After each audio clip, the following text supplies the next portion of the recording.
તો નવસારીમાં 2 દિવસના વિરામ બાદ વરસાદનું આગમન થયું છે। નવસારીના ગણદેવીમાં શરૂ થયો છે વરસાદ।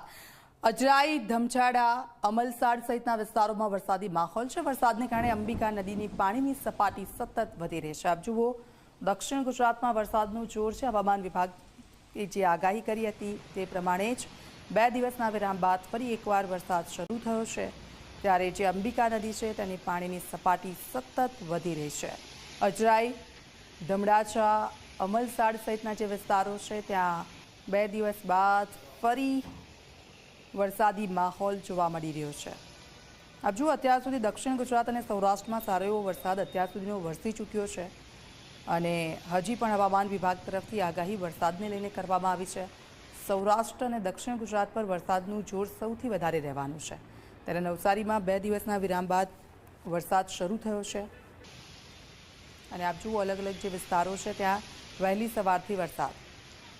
સંવાદદાતા ધવલ અમારી સાથે ફૂલ લાઈન પર જોડાઈ ગયા છે। ધવલ, કયા કયા વિસ્તારોમાં હાલ વરસાદ છે ત્યાં?